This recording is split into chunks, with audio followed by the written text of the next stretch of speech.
Welcome to the third SPAN 2.0 luncheon, our third one of 2025. I'm Jane Searing. I am Managing Director at Deloitte and leading the Global Center for Excellence in Philanthropy. Thank you for joining us today. Really appreciate everybody being here on a beautiful August day. I realize summer is not ideal for having luncheons, but we are really pleased to have you here today. And having a wonderful speaker in Doug Baldwin, and we're going to have a conversation in a minute. Paul Shoemaker, who you probably all remember if you were part of SPAN 1.0, he is still a board member. He's hanging in there with us, and he has done many of our conversations, so he will be leading the conversation today. To our returning SPAN members, we want to thank you for your support and also our sponsors. We wouldn't have SPAN if you didn't all come and enjoy our conversations, and so we really appreciate you being here today. So what is SPAN? Just quickly, it's a philanthropic-oriented network of financial advisors, insurance advisors, wealth managers, attorneys, CPAs, and other professionals who advise clients on charitable intent. We hold 3 lunch meetings a year, and then this year we're also going to have an after hours at Seattle Foundation. We're going to do that in December, so hopefully you'll all join us then and renew your membership for 2026. But we will be, and we hope that you have, enjoy this table that you're seated at, because we do try to make it so it's not just all the CPAs are at that table, all the attorneys are at that table, wealth advisors, enjoy yourselves there. We do try to mix you up, so it's very intentional so that it is a valuable networking opportunity for you.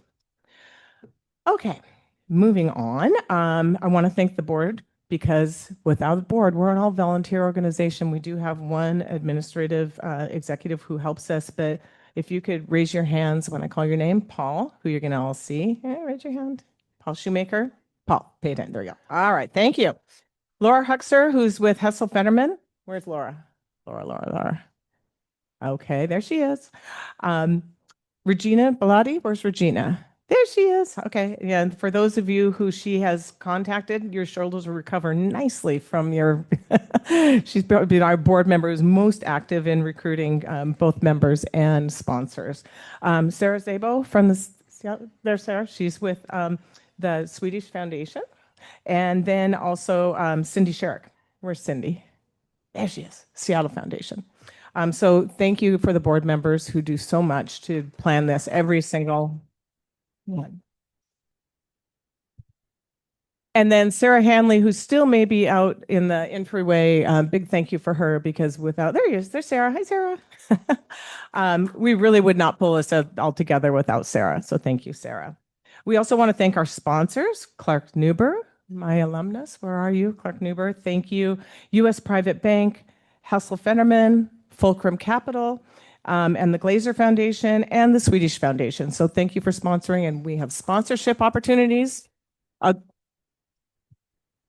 So feel free to sponsor us next year. Who are our table hosts? Raise your hand. Okay.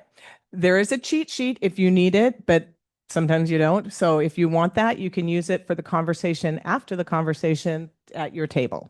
And thank you for agreeing to be a table host. We really appreciate it. So now, Paul, Doug, you are up. So Paul Shoemaker is a board member, I think a founding board member of SPAN. And I'm going to let him introduce himself and Doug, and I'm going to take a seat. Your luncheons are appearing on your tables magically right now. Feel free to enjoy your lunch while the conversation is happening. And then after the conversation, we do have time for some question and answer time, so be thinking of questions. But with that, I will welcome Doug and Paul. There are 3 chairs. I'm not sitting up there with them. I'm going to be. There are microphones coming your way right there. It's just you two. I don't need to be up there. And I will I'm moving this back so that we're not blocking anybody's view. Good to see everybody. I haven't been here for a while. This is a great group to be a part of and a great group to be in the room with. Good to see you. You as well. Been a couple of years. It's been a while. Right? You have less hair the last time. Oh, God damn it. Come on, man. We're going to start that way. I had the privilege of meeting Doug, I don't know, several years ago, right when his career with the Hawks was ending, and have just sort of like watched him live in this community. So let's start with getting to know you a little bit. And what I know of you, grew up in Florida, dad's police officer, mom was, Worked with the administrative side. Sorry, that's okay. talking to Paul here. Um, my mom worked. At first, she worked for the Salvation Army, the administrative part of the Salvation Army, and then later went to go work, manage the office for private practice clinic. Got it. Got it. And any siblings? Yeah, that's a loaded question. Yes, siblings. All right. Okay. My dad's previous marriage, I have two Okay. siblings from that, Yeah. and then I have a younger brother who's 13 years younger than me. Okay. All right. Very cool. So when you grew up in Florida, ended up for 4 years at Stanford. That must have been a bit of a shift. A little bit, tiny bit. Florida, California, Yeah. Yeah. very similar. Stanford. Yeah. Never mind. And now you've been here, playing football. You've been here for 6 years since then. I want to understand more about that. I will say, as by way of introduction of myself with Doug, I wrote a book, and one of the chapters in that book I wrote was about leadership traits, and one of them was about authenticity. And he's one of the people I profiled. He ain't perfect, but I will say, well, if I think of Doug, I think of authentic, and I think of intentional. Those are the two words that describe you most to me. So get a chance to live up to that today. I'll pay you later. Okay. All right. So you grew up in Florida, Stanford, came here, played some ball. Now, several years later, you're still here. Why'd you stay here? Why didn't you go back somewhere? What is it about this place, this community? Why are you still here? Well, while I would like to give Washington State all the credit, I grew up in Pensacola, Florida, so not the South, not Orlando, Miami area. I'm talking about the Panhandle. Our family affectionately calls it Lower Alabama. Literally 30 minutes away from Mobile, Alabama. So it's a different part of Florida. It's an experience that you just got to experience to be there. So coming from that to California, culture shock. Yeah. Realized that the world was way more diverse Yep. and receptive of folks like myself in other places than where I came from. And then I came up here to Washington, and obviously winning a Super Bowl doesn't hurt. So began to put roots down here, but because we had so much access and so much opportunity, met my wife here. My kids are now, being raised here. The experience that I've had, and then just this region in general. I think if you've heard me speak, you probably heard me say this before. Just this area has a grittiness to it, and don't get me wrong. There's a grittiness to the Panhandle of Florida too. But I think the grittiness and the friction that I've experienced while I've been here in the state has been one of always trying to look towards progress and looking to be better.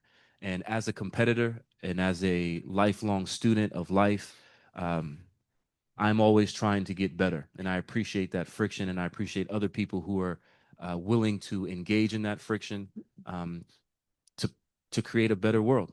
And now, as a father of 3 daughters, it is my duty and my responsibility with every breath that I take to make this world a better place for them. Now, do I think that that's going to happen? If I'm being honest, my faith tells me no. That's another conversation. I felt the silence when I said that.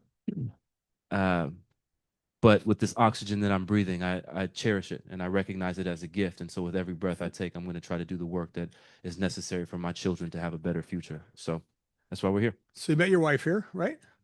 You got 3 girls. How old are they? 6, 5, and 3. And yes. Yeah. Hey, Yeah. you got Don't have to that. say anything else. You got it. We can go past that one pretty good. Okay, so we're here to talk about the idea of philanthropy, giving back, being a part of a community. You already started to talk about that. I think it's always interesting to hear someone. God, I can imagine for you anywhere between Pensacola, Stanford to here. What would you sort of like say? What were the roots of you? The idea of giving back, philanthropy, being involved in the community. Did that come from your mom in the Salvation Army somewhere along the way? Like, where did that sort of start to get in your consciousness? I mean, it's in my blood, and I don't say that lightly. Both of my grandfathers were in the military. So on my mom's side, was in the Air Force. My dad's side was in the Navy. They served this country at a time where the country did not serve them. Just being honest about what it was. My My father was a police officer for 35 years in the South, a black man, police officer in the South. Right. As you can imagine, he got it from both sides because his community, right, didn't want him to become a police officer because felt like you're going to the other side. And then because it was predominantly, what do they call it? Good old boys club. That's what they called it. In the police force at that time, my dad had a really hard time going up in the ranks and trying to be the impact force for his community that he wanted to be as being a police officer. So, and then of course my mom, like I said, she worked at the Salvation Army, was a servant herself. So I have just been around folks my entire life who have always poured back into community, who then also poured into me, and I got to witness the impact that they had on folks like myself, kids like myself. Yep. And so recognizing that impact, it just felt true to me, true to my nature, to want to be in service to other folks and to effectuate change for the betterment of the environment around me. And um, that's the foundation, my family. Yeah. But I have been exposed to a number of folks in my life, and a lot of them are here today too. Gloria Dixon, shout out to you. I know she never wants attention, so I'm gonna put some attention on her. But there's several of you. Leon Moss. Sorry, I know you feeling your mouth over there right now. Francesca Vega, we got some work to do. Anyways, y'all know the people. Y'all know the names. It's just, I've been around a lot of incredible folks who have taught me and poured life into me, and I'm incredibly grateful for that. So I also feel a responsibility to them to take the resources and the opportunity and the network, all the things, and be on their team for a better world. So the word faith is not a dirty word around here. I know you're a faith-driven guy. What role does your faith play in your giving back and philanthropy? Thank you for saying that. Okay. Well, that's not on the script, by the way. But it was coming regardless. Okay. Okay. Man. So usually when I show up to spaces, I always start with, "Hi, my name's Doug. I'm a Christian." Before I get there, the reason why I do that is because when people ask me to come into their spaces, I want to be my most authentic self. And so telling you what the foundation is of everything that I'm going to say to you, where it comes from, is just important. Now, when I say I'm a Christian, I don't mean to offend anybody. Okay? Let me be very clear about that. My faith is not an offensive faith in that way. It is offensive to some degree, but not in that way. And this is how I describe it. Okay? It's very simple to me. I'm a math guy. I like math. Numbers make sense to me. When 2 + 2 = 4, and it's around, it just makes me feel good. Okay? So I have to put things in algorithms that just make sense to me. So Christianity, it's a very simple formula for me. So when I say I'm a Christian, that means I believe in Jesus Christ, which means I believe in Jesus Christ's teachings. Jesus Christ said that there's 2 laws that sum up all the laws of the land and all the demands of the prophet. Those 2 laws are: love God with all your heart, love your neighbor as yourself. Both of those laws revolve around love. I think the problem with Christianity in general is that we forget what love is. But there's a beautiful definition of love in 1 Corinthians chapter 13, verse 4-7, where it says, love is patient, kind, does not boast, does not brag, does not keep a record of wrongs, and does not demand its own way. I love that part of the definition of love, because if love demanded its own way, that's not love. I'm forcing you to love me. That's not love, that's slavery. So when it says that love does not demand its own way, and I revert back to when it says love your neighbor as yourself, I think that is, as long as you are a human being breathing oxygen on this planet, my charge as a Christian is to love you as such, regardless of where you come from, your cultural background, your ethnicity, what you look like, what language you speak, your sexual orientation. And I say that with some vigor. I know you feel that from me, because I think in our society, and especially in some places where we would like to think we are more progressive than what we really are, that is a message that needs to be heard. If you are a human being on this planet breathing oxygen, my charge as a Christian is to love you as such. And so I'm saying that to the other Christians in the room. That is your charge. I'm gonna preach a little bit here. Sorry, Paul, bear with me. But it matters to me. I'm not getting your way. Okay, if I get an opportunity to speak to you about this, like I'm showing up myself, so I have to. Okay. I'm in the middle of Luke right now, Luke chapter 15. In the first verse in Luke 15, the Pharisees, they're tripping with Jesus because Jesus is preaching, and what they would call is the sinners, the tax collectors, they're all listening to Jesus. And the Pharisees, the religious leaders at the time, they're like, why is he hanging out with these people? And if you know this part in the book and Jesus' response, he says, why would a doctor see healthy people? I'm here to see people who know that they're sick and want help. Now, I say that not to say that people who are of different sexual orientations than you are sick. That's not what I'm saying. What I'm saying is that what you perceive to be different than you doesn't really matter in the eyes of Jesus. And so everything that I do, everything that we build as a company, as an organization, is grounded on those values, that it doesn't matter where you come from, what you look like, what your background is. We have an entrepreneurship program for formerly incarcerated folks. I just left a conversation with them, and one of the guys asked me, he's like, why would you do this for us? Why do you care about this group? I said, why wouldn't I? Aren't you human? You may have an impact on the world that my daughters are growing up in, and I want to do everything I can to make sure that you have what you need to make a beautiful future for my daughters. Right? Makes sense? It's just math, right? So I say that to caveat this entire conversation with you knowing where I'm going to come from and also what we do. If you don't like it, I'm sorry, but not really. Because at the end of the day, what I'm preaching and what I believe in is just love. It's just love. It's just love. And it doesn't demand its own way. It doesn't boast. It doesn't brag. It doesn't keep a record of wrongs. It's just love. Cool. All right. Next question, Paul. If anybody's got a problem with that, then okay. Thank you. All right. So we know you came here and you hung around playing a game for about a decade, and then you shifted out of that. I want to talk about what you did after that. I'm just curious, like the shift out of this intensive, high visibility thing back into the regular world. Hard thing, easy thing. How'd that go? Rhetorical question. I don't know, man. I never done it. So let us know a lot. I think you all know this. Any transition from something that you've been doing for a very long time or you felt like your identity was wrapped around is really, really hard. I had been playing football since I was 6 years old. It was everything that I knew up to that point at 29 when I retired. My identity was wrapped around how I performed on the football field. Here's a funny thing. I never liked football. I know. I like that face you just gave me. I know. Keep in mind, I grew up in Florida. It was hot.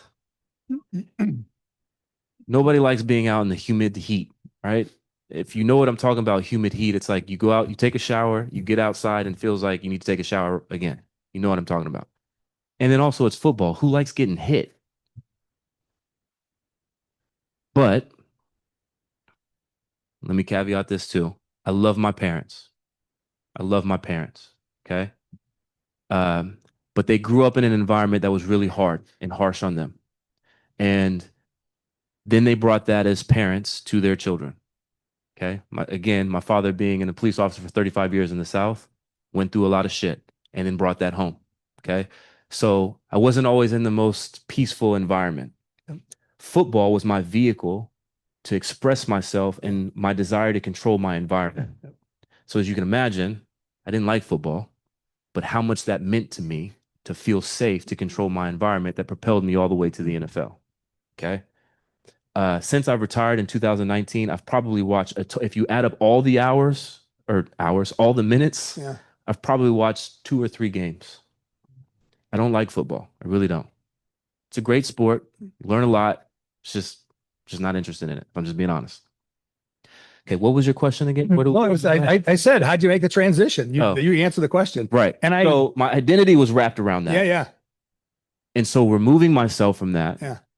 Think about that. That was my security blanket to feel secure, right? Right.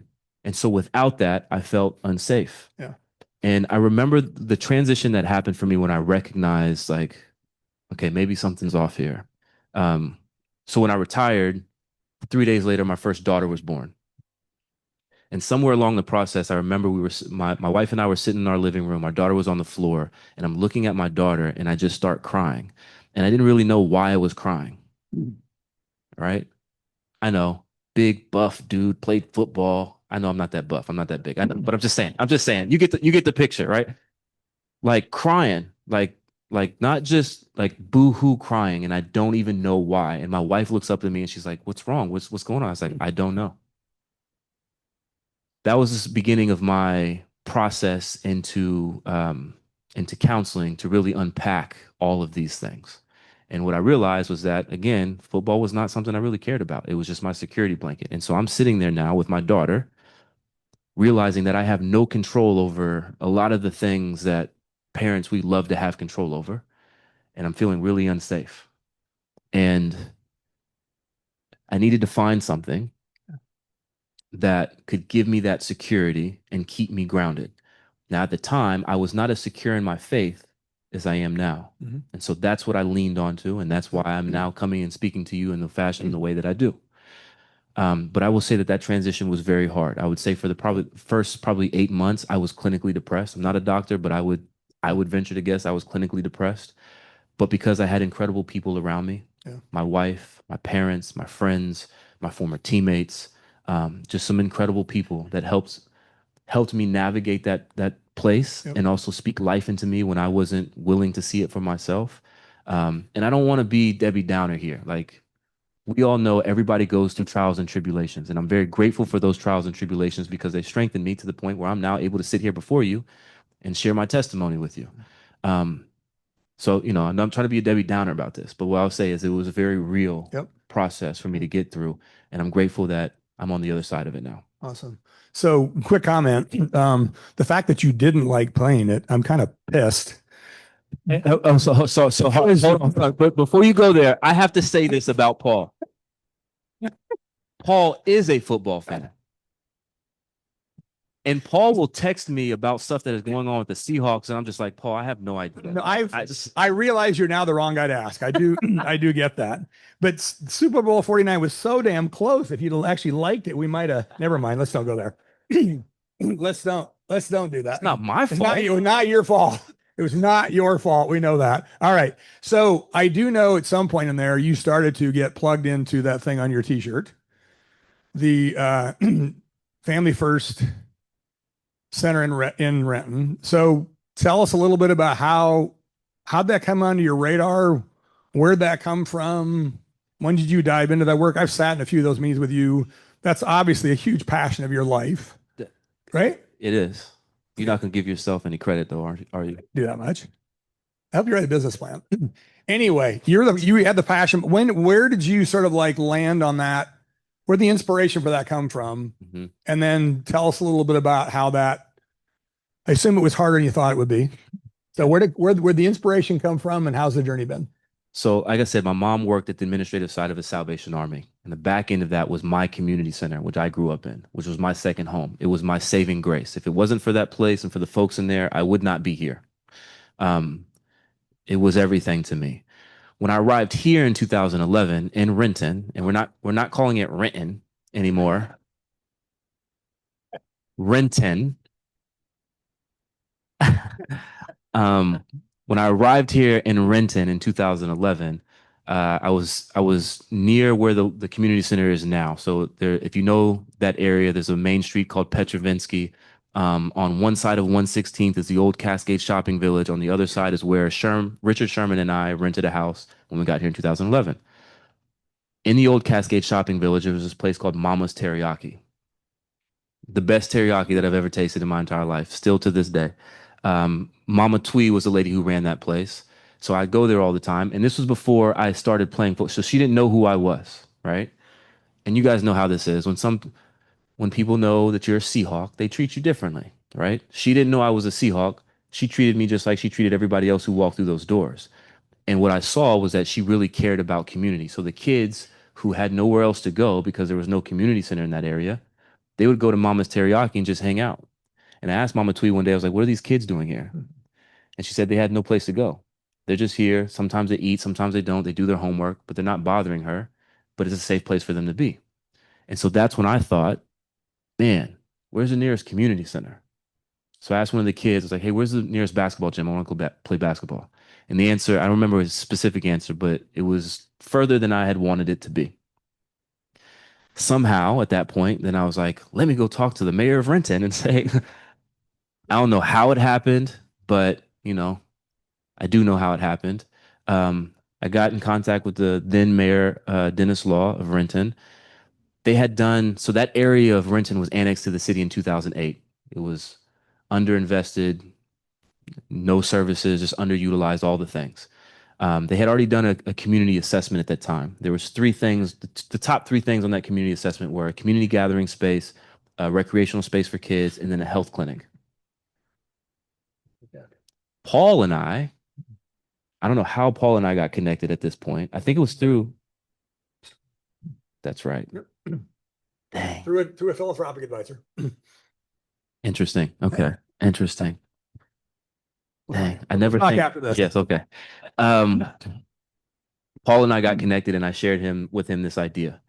And I was talking to the mayor, talking to all the major players in the Renton area, and we formulated a plan.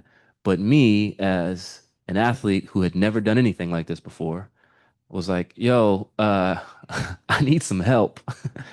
And Paul was the lucky man to come over there and untangle all the chaos and help us build a business plan and put it together.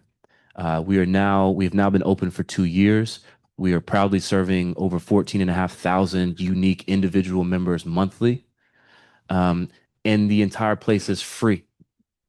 It's free to community. There's no cost to the membership. And because of our unique business model, thanks partly to Paul, the programs are either free or low cost. So the kids in that community, and at that time, I think it was 20% of the population on that hill were 14 years or younger. They all can attend that facility for free and experience the programming for free. That's a big deal. The community center that I grew up in, thank you. It was adamant to me that we figured out a way how to make this free for community, because the community center that I grew up in was free. And I know the impact that it had on me.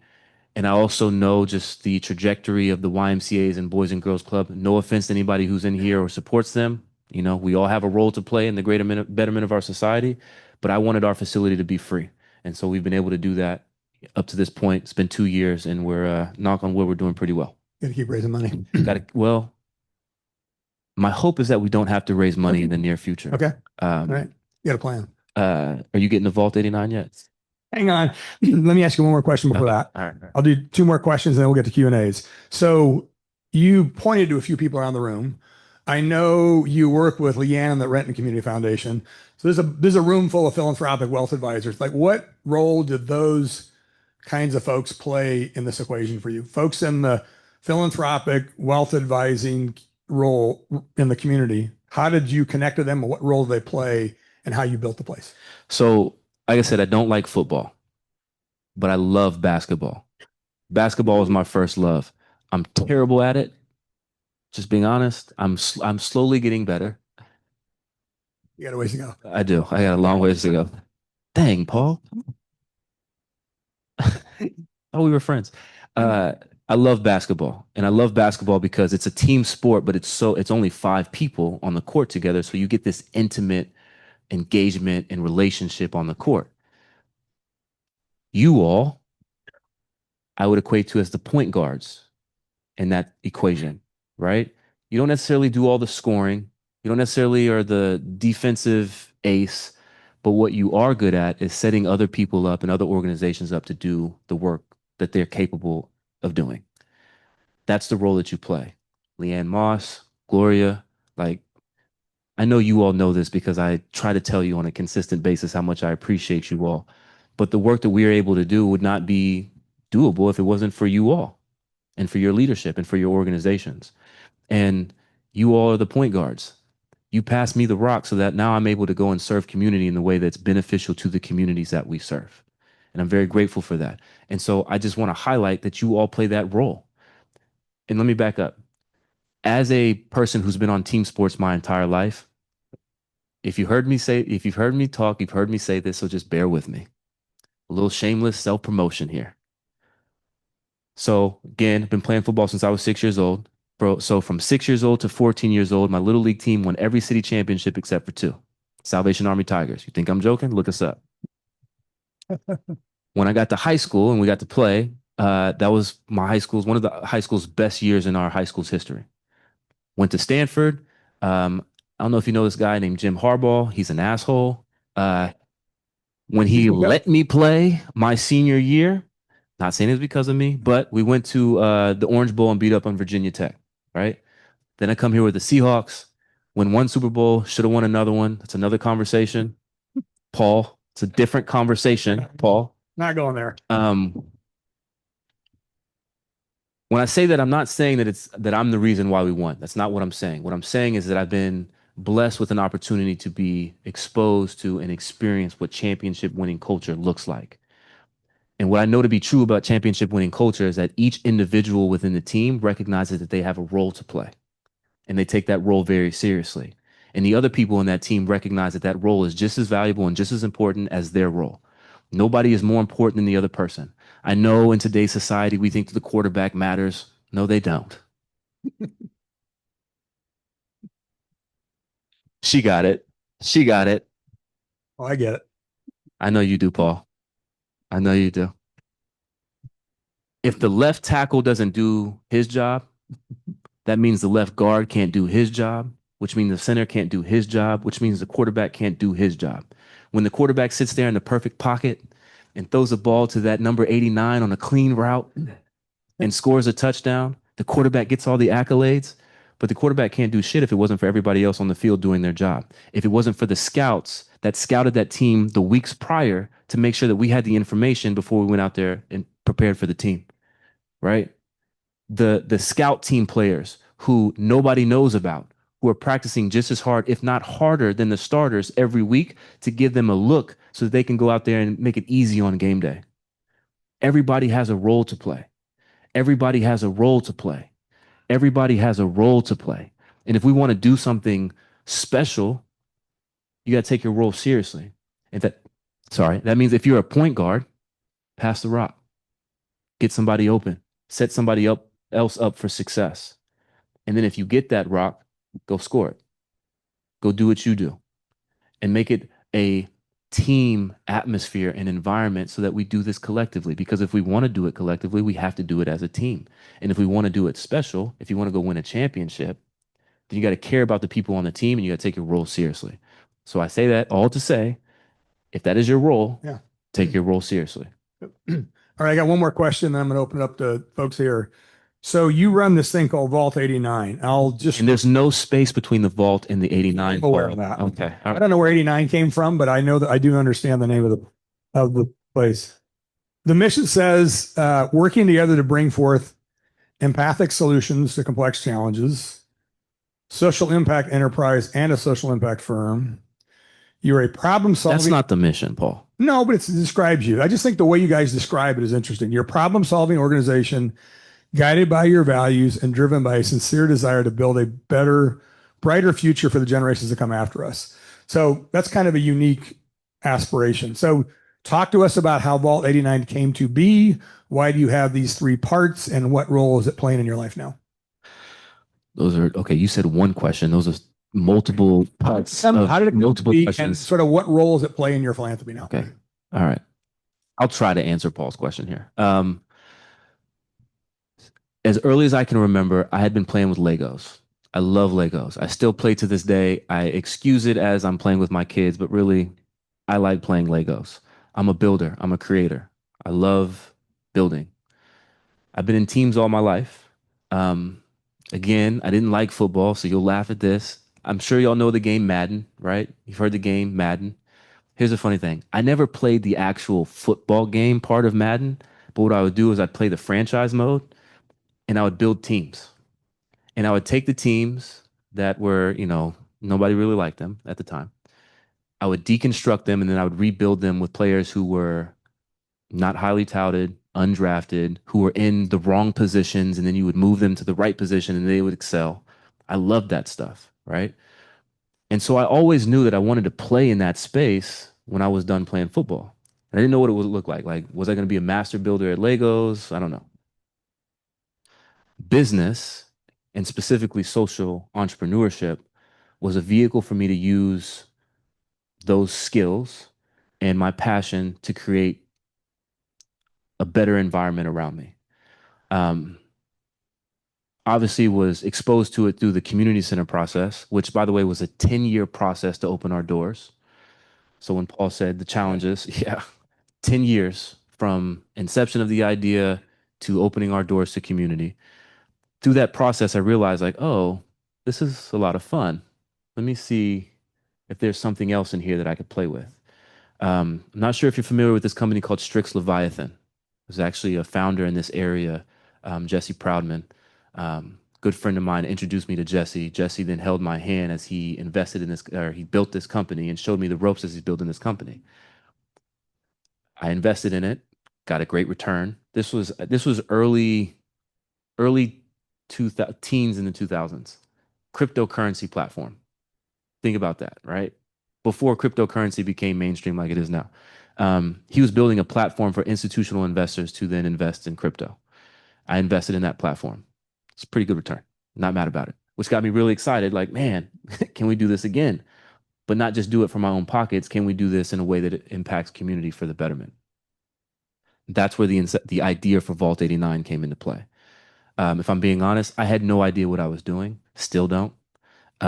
We're just kind of building the plane as we fly it. But the whole goal of Vault 89 is to build an ecosystem of businesses that then fund the community center and beyond. So back to the previous statement, my goal is to not have to keep begging Leanne and Gloria for money from their institutions, right? It's to make this a fully sustainable operation so that it can live in perpetuity well beyond my years. And so that's the goal of Vault 89. To give you just a couple of snapshots of what we do. Man, which ones? Gloria helped us out with this one. We have a partnership with the city of Seattle right now and Safeway. We're in an organization called Feeding Feasible Feast, where we are connecting with hunger relief organizations, not just food banks, but hunger relief organizations that serve community all across the city. Partner with Safeway because, and I'm not blaming Safeway for this. This is just, policies and things that are out of our control and their control. They throw away several tons of food every week, edible food. The challenge is creating an integrated logistics system to get that food to hunger relief organizations so people who would consume it will consume it within a 24-hour period. So our team has built that. We've piloted it now for a year. It'll be a year in September. I can proudly say that we have moved over 120 tons of food that would otherwise be thrown away has been consumed by members of our community. That's one project that we had. Thank you. Again, wouldn't be possible without the point guards that help us facilitate this, right? That's one project. We have another project, an entrepreneurship program for formerly incarcerated folks. We run it out of our office space. I got connected with Anthony Wright, who's the CEO of Pioneer Human Services. That is my brother. I love that man. He's the closest thing to my grandfather that I have experienced in this life. I love that man to death. We somehow got connected and I told him about an idea I had for an entrepreneurship program. He said, why don't you do it for formerly incarcerated folks? I said, it didn't matter who it was. Is there a human on this planet breathing oxygen? Welcome them. And so we started that program. We're now in our 5th cohort, about to expand on that. Investing in businesses that come out of that program, which is pretty incredible. We've hired 2 people now from the cohorts that are now working on the program with us together. That's another one. I'm not sure if y'all remember. I'm sure you do, actually. The shootings that happened in Uvalde, Texas, 3 or 4 years ago. So at the time, all of our staff, all of our team were either parents or new parents at that time. We couldn't really touch the idea of losing a child, but we all thought about these kids that now have to come back to school. And like, how do you do that? After you go through a traumatic experience, how do you come back to school and feel safe? And also, who's checking in on these kids, right?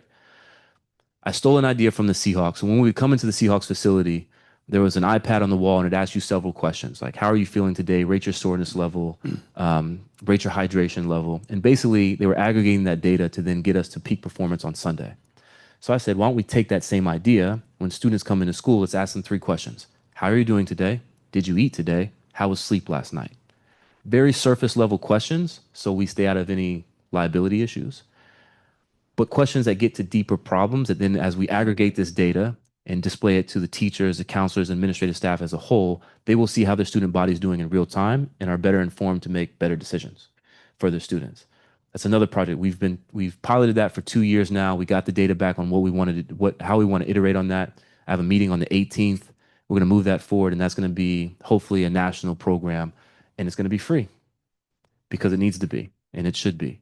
There's a whole bunch of other stuff I could talk about, but I know I want to get to Q&A. That's Yep. what I Yeah. prefer. So Do 1 or 2? Good. I have time. If you have time, I have time. All right. So let's Do do you? 1 or 2. First question. Yeah. I want to ask the first question. Me first. Uh-oh. You got Okay. the microphone. I do. I have a microphone. I know you said you were a girl dad, 3 girls. Who made the bracelet, the snazzy bracelet? Thank you. Good question. My oldest, Amari, she's 6 years old. Well, she was 5 when she made this, but it represents all of us. So there's 3 purple stars, which represent the 3 daughters. There's 1 blue star, which represents me, and then there's 1 pink star that represents my wife. And so I wear this every day now. I love it. I recognize it right away. I'm like, well, where'd you get the beautiful piece of jewelry? If I don't wear it, my daughter will be mad at me. We should take a picture of you with it on, and then you can take it. And excellent. Okay, who wants to be Sarah? You've got the microphone.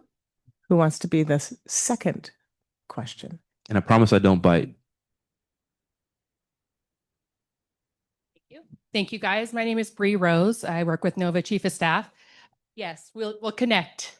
Yes, we. Yes.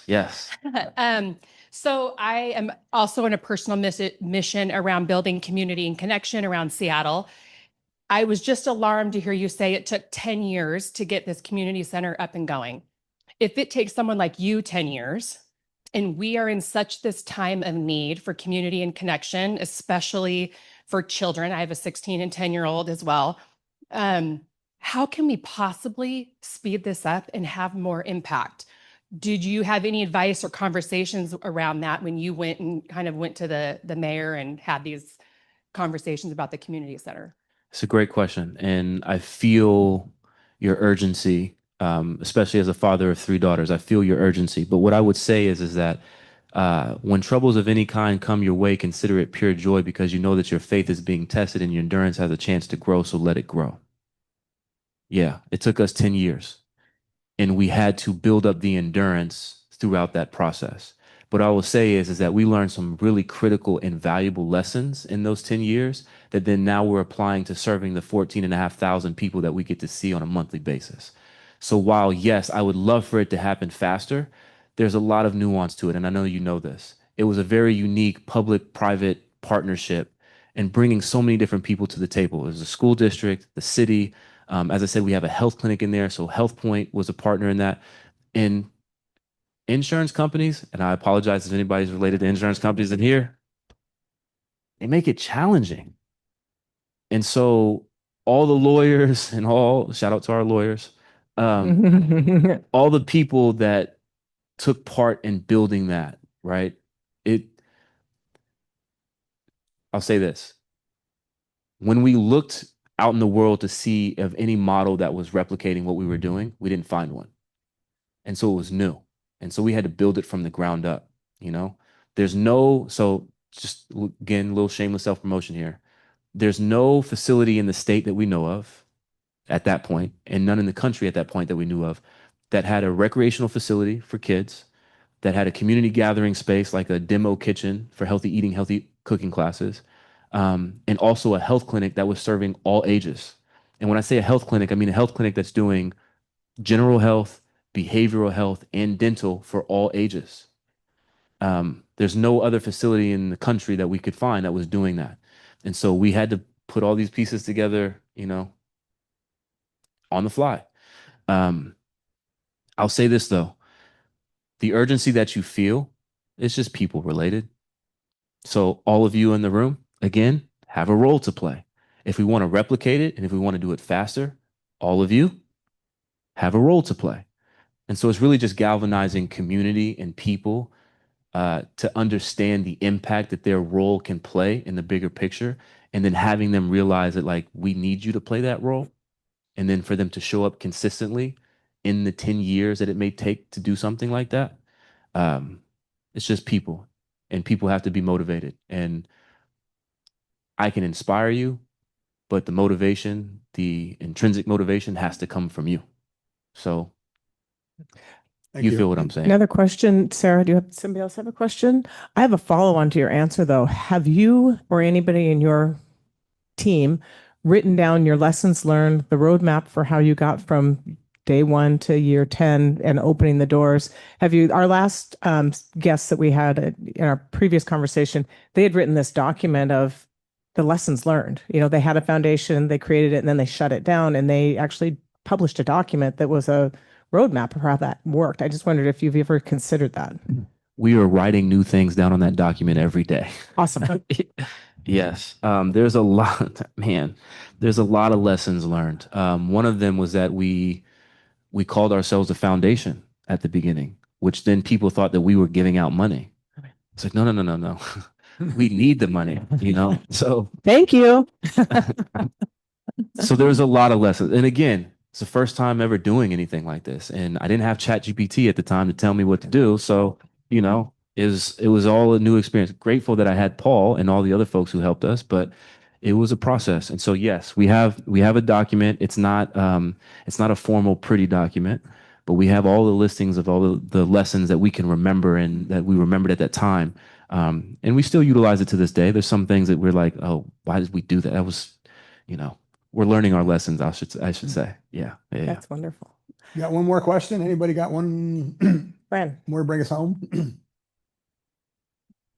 I'm just curious. A lot of athletes feel really passionate about their community that they come from or the community that they're living in. What's the one piece of advice now that you've gone through being an athlete, transitioning to not being an athlete, doing the Vault 89, now you've got the foundation? What's one piece of advice or thoughts you would give to players that want to make an impact, but they're not sure what to do or where to start? You must get asked that. It's a loaded question. But there's two parts to that. And I got to answer the first part about, because people often ask me, like, why are you here and not back in Florida where you grew up? And it's ironic. I can't remember the exact verse, but there's a part in the Bible where it says that leaders won't be appreciated in the communities that they come from. Like you have to go back after you have established yourself to be appreciated. There's a part of that going on right now. And again, it's not as progressive as the state that we're in. And so a lot of the tenets that they believe in, I don't necessarily believe in, right? And so it's hard for me to have as much influence as I would like when the people who are in power there have a little bit more influence than I do because I've been gone for so long, right? But I do recognize that the work that I'm doing now, I think will validate some of the things that I believe in.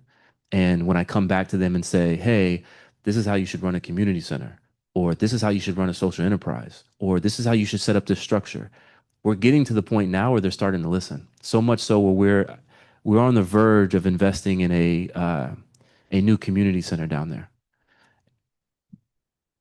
Keep in mind, I left there in 2007. It has taken me this long to get reconnected with that community to then now say, hey, this is how we should be doing things. And I'm not saying I'm right? I'm just saying we have a whole bunch of data and a whole bunch of people who have poured into this project, and there's a vast amount of information that would be very beneficial to that community. And they were reluctant to receive it. My own community that I came from, right? So what I would say to an athlete that's trying to effectuate change, two things. Number one, why? Know your why and be able to articulate it, not just from a logistical semantics point of view, but from an emotional point of view. Why does it matter to you? And if you can understand your why, then you can start build the logistical pieces to then go and do it. But if you don't understand your why, when it gets hard and you're in week or sorry, you're in year 7 of a 10-year process, you don't give up because you know your why. That's where I would start. All the other stuff that comes from that, like, okay, how do you do this? How do you do that? Again, I didn't know, but I knew my why. I'll share with you just this short story that I think will articulate it a little bit better. I think it was actually at an event. I know Leanne was there. Can't remember if it was your event or Rotary. You do have really good events. It's true. It's true. But I was on stage telling the story about the community center again. And after I was done, the event was over. This family came up to me, and the lady was crying. She was bawling her eyes out in front of me and told me that her daughter was one of the kids that used to go to Mama's Teriyaki. That she was strung out on drugs and they didn't know where she was. But her 4-year-old son, their grandson, now attends the community center. That's my why. And so if I know my why, no matter how hard it gets, no matter what the opposition looks like, if my why is rooted in love, which it is, then I can speak to any opposition. I can speak to any room, and we can relate to each other because it's just love. But if I didn't know my why, when you pressed me on it, or you questioned my motives or the reasoning why I was doing it this way, I would have a whole bunch of answers that may not be tied to my why. But because I know my why, I can walk into any room and I can tell you exactly what I'm doing and why I'm doing it. And I'm not saying it's right. I'm just telling you this is where I'm going. And in life in general, I feel like that's the most important thing that anybody can have, not just an athlete, is an aim. And I say it this way because it's sports related. If you have the right aim, I'm not saying that you're going to win every championship. What I'm saying is you're going to get more wins than losses. You have a chance. And in life in general, that's what I believe in, is if you have a chance, then run the ball. Run the ball. All right. And on that one, so one last quick reflection. When we think of athletes, for the most part, we know them for their career. And when their playing career is over, they're done and they're gone. And when I listen to you, it's pretty clear to me that I'm just getting started, Paul. Correct. I'm just getting started. Your real career is starting now, and you got a long ways to go now. So thank you so much. Yes, thank you.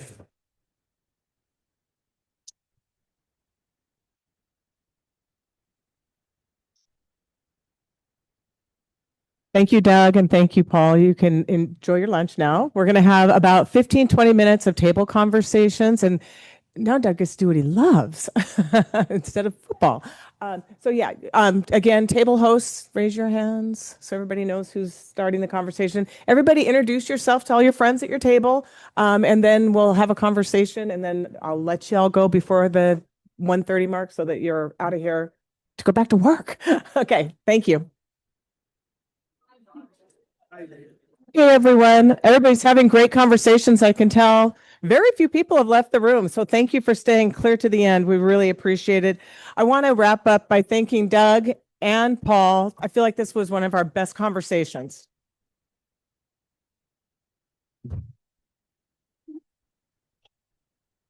You may not love football, but you're a great human being. It's been and it's been really wonderful having you here with us as our guests. Again, I want to thank our sponsors, because sponsors do make it so that we can do this and make it affordable and not a burden to anybody. So it's Clark Nuber, U.S. Bank, Housel Fetterman, Fulcrum Capital, Gleiser Foundation, and the Swedish Foundation. So thank you for our sponsors.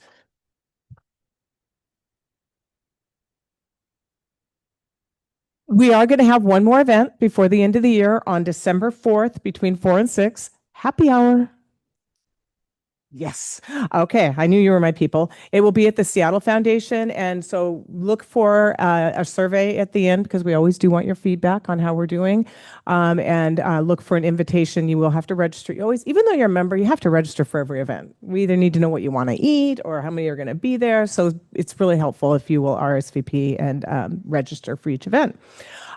So again, enjoy the rest of your summer. I don't know. Seattle, this might be one of your best summers I can ever remember. So it's going to be hot today, so stay cool. And thank you for being here.